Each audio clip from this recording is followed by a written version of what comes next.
नमस्कार सभी को। तो आज हम अपना न्यू टॉपिक स्टार्ट करते हैं जिसका नाम है ऑस्मोटिक प्रेशर। पहले हमने कोलिगेटिव प्रॉपर्टीज़ के बारे में स्टडी कर लिया था। कोलिगेटिव प्रॉपर्टी 4 टाइप की होती है। First is relative lowering in vapour pressure, osmotic pressure, elevation in boiling point, depression in freezing point. तो आज हम बात कर रहे हैं ऑस्मोटिक प्रेशर की।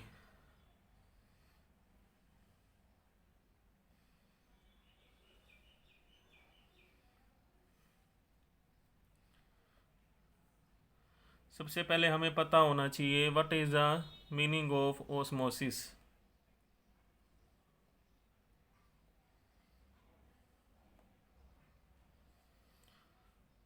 It is the spontaneous flow of water from lower concentration to higher concentration through semi permeable membrane. Osmosis it is the spontaneous flow of water या solvent. Water क्या होता है? सॉल्वेंट होता है। From lower concentration to the higher concentration.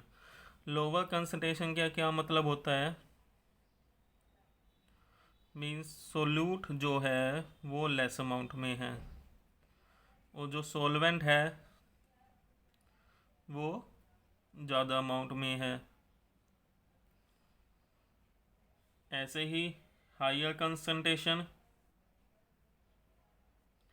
Solute more amount में है और solvent osmosis में जो सॉल्वेंट होता है वो वाटर होता है, सॉल्वेंट लेस अमाउंट में है। So we can say that it is the flow of water from higher amount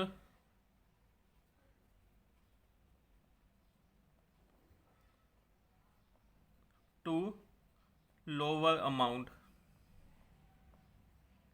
मतलब जहाँ वाटर ज़्यादा होगा वहाँ से वाटर कहाँ जाएगा? जहाँ पर वाटर कम है वहाँ जाएगा।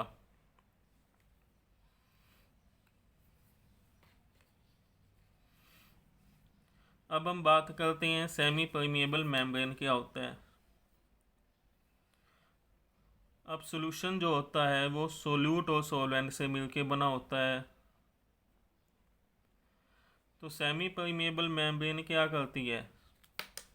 ये हमारे पास सेमी परमिएबल मेम्ब्रेन है।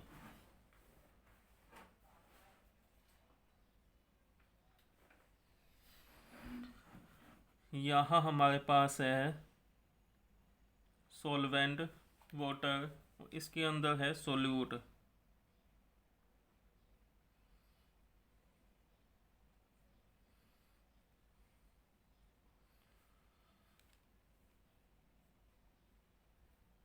तो सेमी परमेबल मेम्ब्रेन में से जो वाटर है वो तो बाहर निकल जाएगा, लेकिन जो सोल्यूट पार्टिकल्स होते हैं वो बाहर नहीं निकल सकते।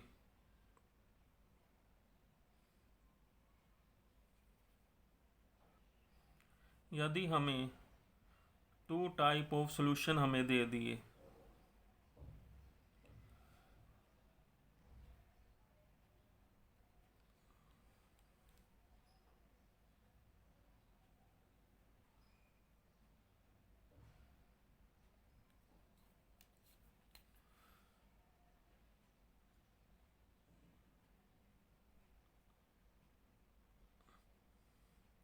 ये हमें दे दिया less concentrated solution,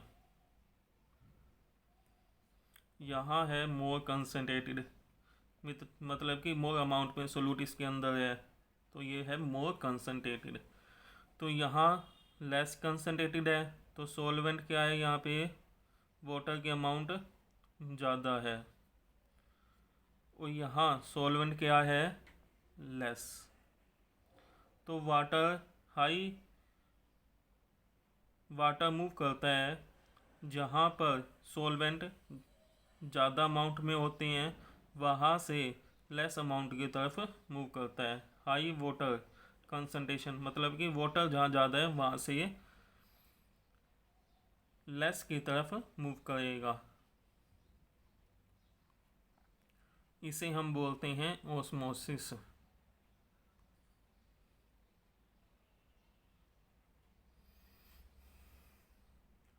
next is type of osmosis. Type of osmosis are of the two types. One is exosmosis, second one is the endo.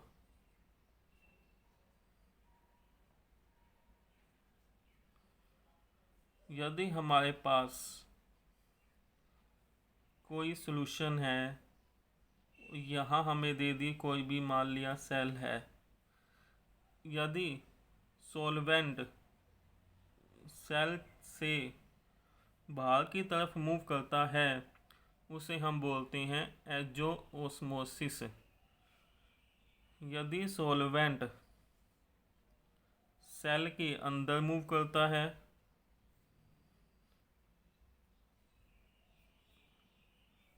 उसे हम बोलते हैं endosmosis. Azo means ageist, ageist मैंने बाहर निकालना, तो सेल में से सॉल्वेंट बाहर निकलता है। ये ध्यान रखना है कि क्या बाहर निकलता है, इसमें से सॉल्वेंट बाहर निकलता है, तो उसे हम बोलते हैं एजोऑस्मोसिस। यदि सॉल्वेंट मूव करता है इनवर्ड उसे हम बोलते हैं endosmosis. It depend upon the concentration what we are taking here. यदि वाटर यहाँ लेस है, यहाँ ज़्यादा है, तो ये बाहर जाएगा। यदि वाटर यहाँ ज़्यादा है और यहाँ पे वाटर के अमाउंट लेस है, तो वाटर जहाँ ज़्यादा होगा वहाँ से कम की तरफ मूव करता है, तो इसे हम बोलते हैं एंडोऑस्मोसिस। अब हम बात करते हैं सेमी परमेबल मेम्ब्रेन की। तो सेमी परमेबल मेम्ब्रेन ये नेचुरल होती है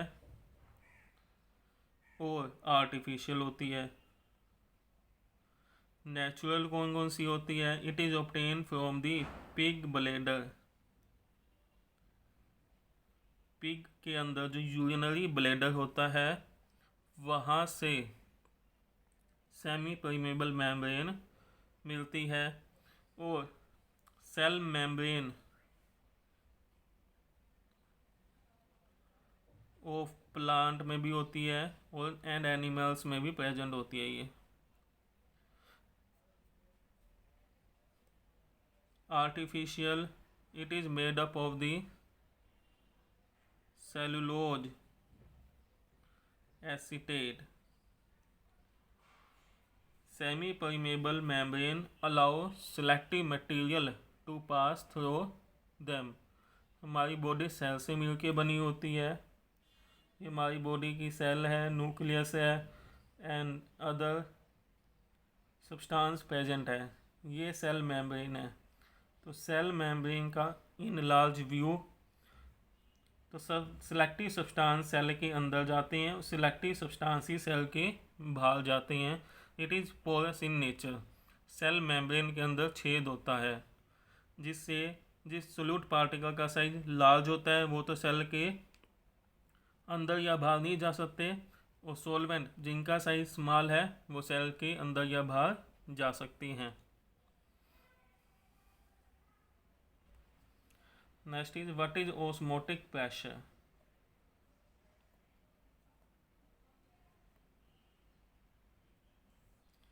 अभी हमने किया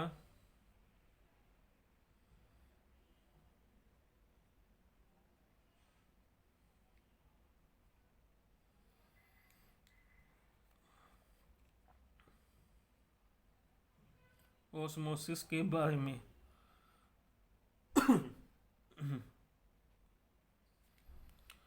तो वाटर कहाँ से कहाँ मूव होता है?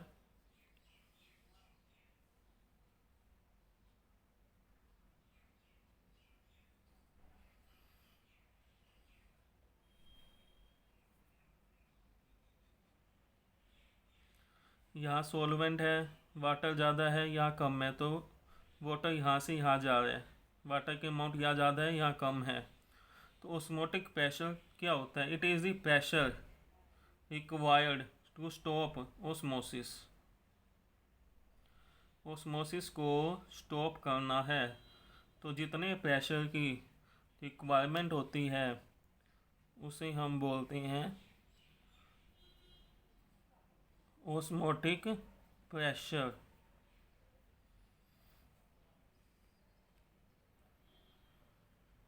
ऑस्मोसिस है, जितना प्रेशर रिक्वायर्ड है टू स्टॉप ऑस्मोसिस उसे हम बोलते हैं osmotic pressure. Next is reverse osmosis.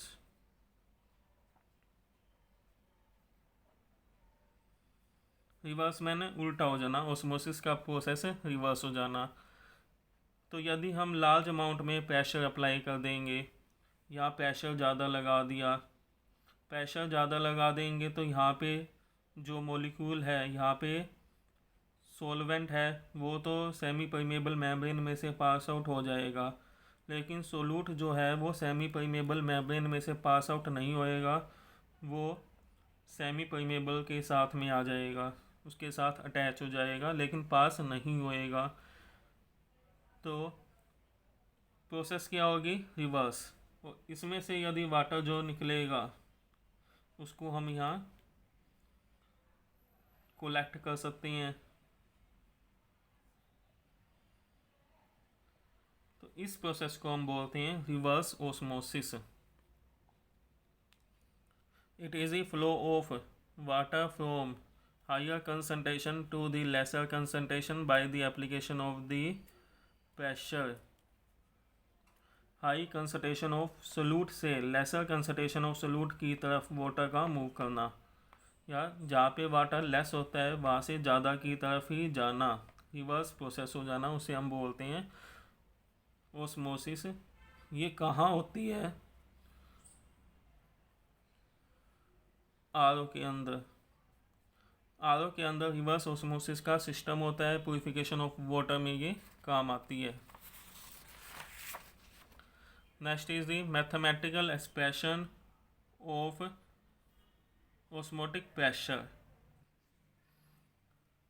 हमें पता है PV इक्वल टू होता है NRT, तो P किसके इक्वल हो जाएगा यहाँ? N/V/RT। N/V को हम क्या बोलते हैं? C concentration. It is a number of moles per unit volume equal to concentration. So we can write pressure equal to CRT. Osmotic pressure के अंदर प्रेशर को हम रिप्रेजेंट करते हैं वाया पाई, तो we can write pi equal to CRT। Pi को हम लिखते हैं ऑस्मोटिक प्रेशर। तो from here we can derive mathematical expression. From here pi experimentally it is found that pi come out to be directly proportion to the concentration, pi come out to be directly proportion to the temperature, तो pi directly proportion to the CT combine कर देंगे। यदि हम directly proportional का sign हटाते हैं तो we have to apply constant here. यहाँ पे जो हम कोस्टेंट लगाते हैं वो लगाते हैं R, pi equal to CRT। अब हम आर के यहाँ पे गैस कोस्टेंट वही वैल्यू हमने लेनी है जो वैल्यू हम आर की पहले लेते आए हैं।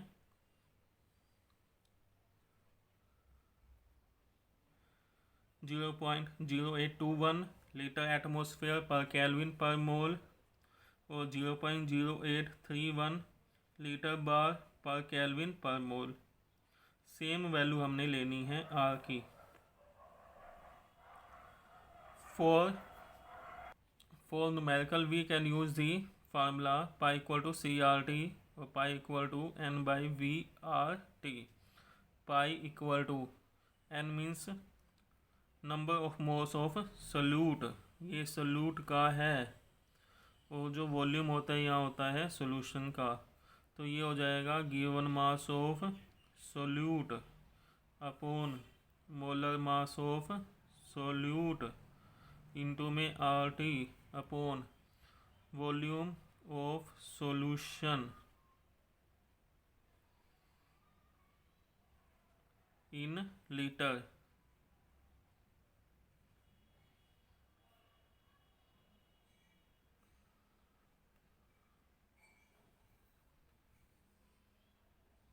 ये फार्मूला हमने अप्लाई करना है for solving the numericals. Next is the definition of isotonic, hypertonic and hypotonic solution.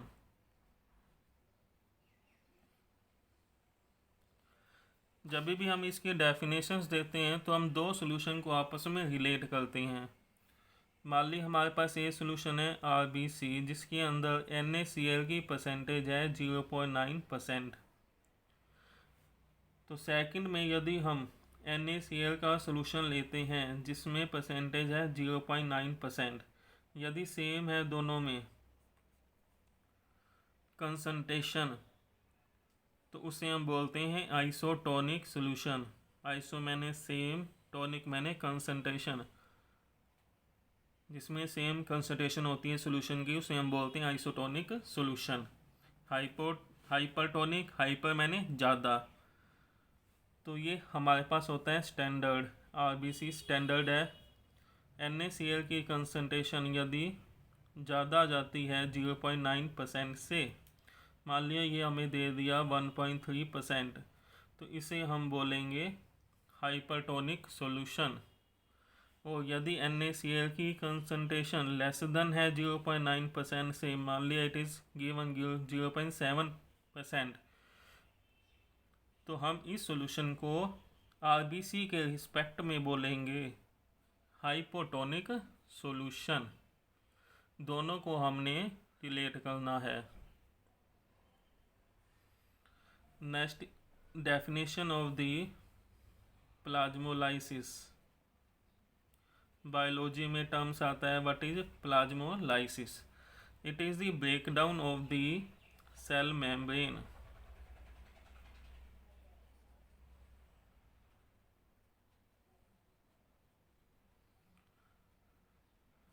Lysis का मीनिंग होता है ब्रेक डाउन।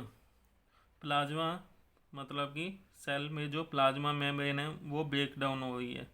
तो ये हमारे पास है सेल। तो अब सेल के अंदर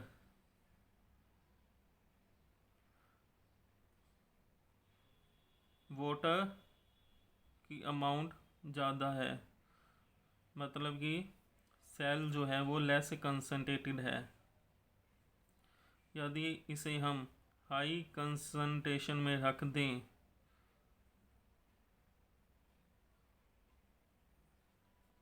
वाटर क्या है इसमें लेस है, तो water move from higher amount to the lesser amount. Shrinkage of the cell take place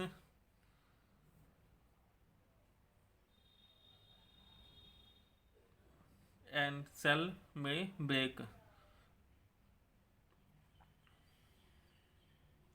So this is known as plasmolysis, breakdown of the cell. Cell is breaking from here. Cell break हो जाती है या shrinkage हो जाती है, उसे हम बोलते हैं प्लाज्मोलाइसिस। नेक्स्ट इज वर्टिटर्जर, और इसे हम हेमोलाइसिस क्या होता है। When cell take up the water and it swell,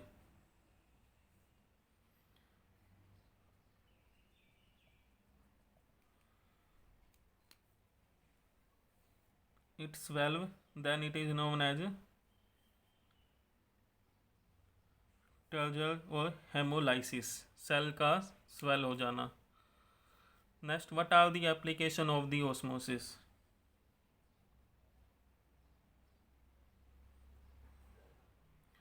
All can be explained by using this, the water flow from higher amount to lower amount, means water move from lower concentration of the solute to the higher concentration. First is plant absorb water.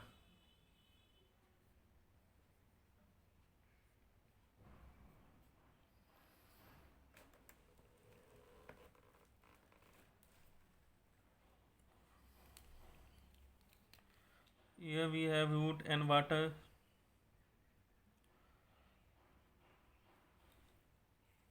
Root के अंदर water less है, भार ज़्यादा है, तो water move from higher amount to the lower amount.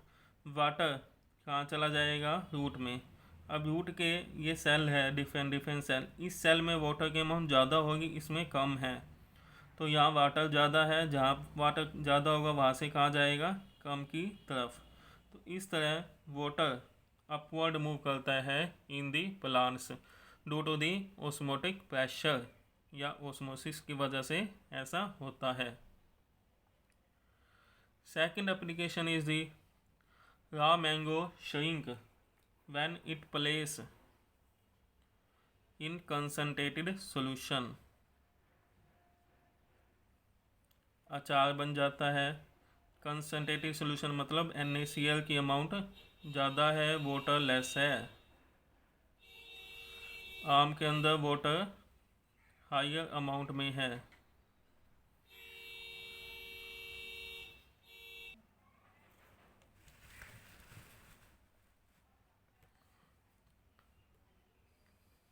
तो water move from higher concentration, ज़्यादा amount में जहाँ वाटर है वहाँ से लेस अमाउंट की तरफ मूव करेगा। Higher amount to the lower amount, lower concentration to the higher concentration of the solute की तरफ मूव करेगा। So raw mango shrink. तो इससे क्या डलता है? अचार डलता है। अचार का साइज, जो उसमें मैंगो डलते हैं उनका साइज छोटा हो जाता है। Third is limped carrot. Fresh, limp means मुरझाई। गाजर जो होती है, यदि हम उसको फ्रेश गाजर है हमारे पास, वो यदि हम उसे वाटर में रख दें तो वो फ्रेश हो जाती है। तो गाजर के अंदर वाटर क्या है? लेस अमाउंट में। यहाँ वाटर क्या है? लार्ज अमाउंट में। तो वाटर कहाँ जाएगा? हायर से लोअर की तरफ मूव कर जाएगा। तो गाजर क्या हो जाती है? गाजर फ्रेश हो जाएगी। Next is the fourth point, people taking a lot of salt. People, लोग साल्टी फूड लेते हैं तो उन्हें डिजीज हो जाती है एडिमा, स्वेलिंग हो जाती है टिश्यू की, इसे बोलते हैं swelling of tissue. How it occurs? When people taking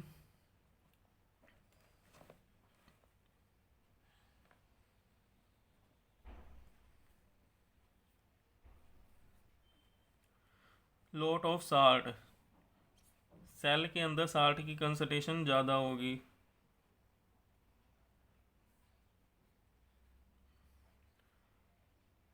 salt ज़्यादा है मीन्स वाटर लेस अमाउंट में है। बट जब पीपल वाटर लेते हैं, वाटर पीते हैं, तो वाटर की अमाउंट बाहर ज़्यादा है और सेल में कम है। तो water moves due to the osmosis from lower amount of water to the higher amount. So swelling of the tissue take place. Tissue क्या हो जाता है? Swell.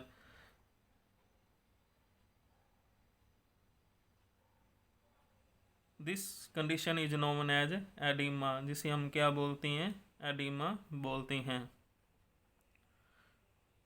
So this is all about the osmosis. In next lecture we will do numerical based on osmotic pressure.